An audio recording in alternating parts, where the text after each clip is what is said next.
Presiden Indonesia sukses menutup konferensi tingkat tinggi KTT G20 dengan menghasilkan deklarasi pada tanggal 16 November tahun 2022. Meski diwarnai kekhawatiran pecahnya perang yang lebih luas setelah adanya misil nyasar di Polandia dan ketegangan Kanada-China, KTT G20 tetap memberikan kesan kepada kepala negara yang hadir. Tidak sedikit kepala negara yang memuji Presiden Jokowi dan pelaksanaan KTT G20.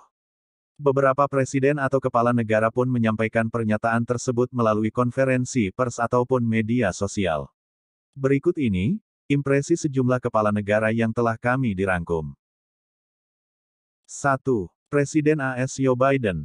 Dalam konferensi pers, Rabu tanggal 16 November tahun 2022, Presiden Jokowi mengungkapkan Presiden Amerika Serikat, Joe Biden sebenarnya ingin meninggalkan KTT G20 pada hari pertama. Ia harusnya kan memang hari pertama dia pulang. Di sini dia ada ngomong, saya mau mantu, harus menyiapkan ini jadi tidak bisa lama, ungkap Presiden Jokowi. Namun, pemimpin AS itu ternyata hadir di pertemuan puncak.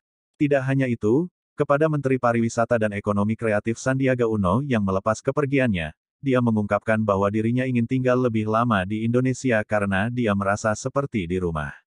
Meskipun saya hanya mengambil satu tempat untuk berjalan di sepanjang pantai, tetapi saya melihatnya sangat indah, saya ingin tinggal lebih lama, saya merasa di rumah, dan saya tidak ingin pulang, papar Biden. 2. Presiden Prancis Emmanuel Macron. Presiden Prancis Emmanuel Macron mengungkapkan pandangannya soal KTT G20 Bali. Menurutnya, presidensi G20 Indonesia penuh dengan pesan solidaritas, terutama terhadap negara-negara berkembang. Ini adalah KTT G20 Solidaritas, ujar Macron, dalam keterangan tertulis dari tim komunikasi dan media KTT G20, Kamis tanggal 17 November tahun 2022. Macron mengatakan presidensi G20 Indonesia telah berupaya menghasilkan langkah konkret. Terima kasih Presiden Jokowi atas seluruh kerja kerasnya.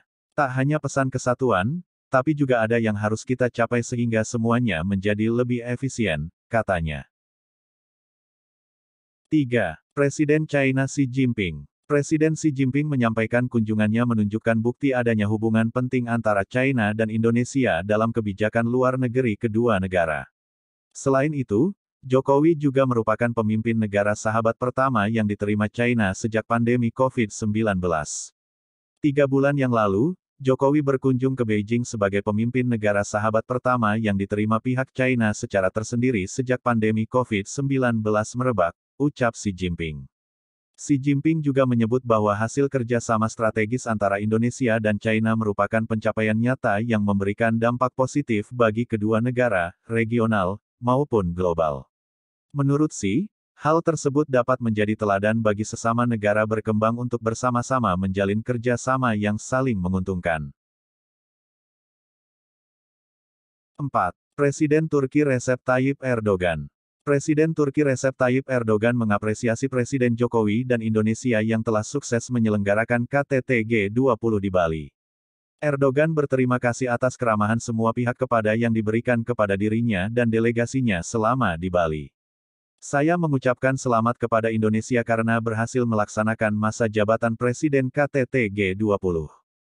Saya menyampaikan apresiasi kepada semua pihak yang telah berusaha, khususnya Bapak Presiden Jokowi, atas keramahan tamahan yang mereka tunjukkan kepada saya, pasangan saya dan delegasi Turki selama di sini, ungkap Erdogan dalam konferensi persnya, Rabu tanggal 16 November tahun 2022.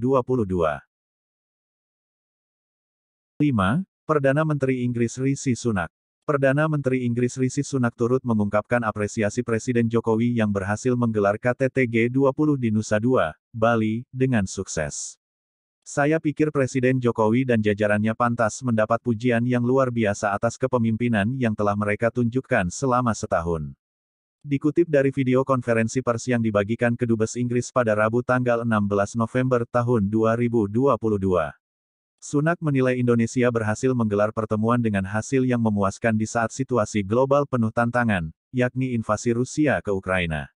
Dia pun menyambut baik adanya deklarasi dari KTT G20 di Bali ini, kendati skeptisisme begitu besar. Menurutnya, hasil deklarasi cukup substantif, komprehensif, dan berorientasi pada tindakan langsung. Itulah tadi beberapa rangkuman komentar para pemimpin top dunia dalam KTT G20 di Bali. Terima kasih sudah menonton channel kami sampai selesai, jangan lupa like, komen, share, dan yang paling penting subscribe-nya, karena itu dapat membantu kami dalam mengembangkan channel ini.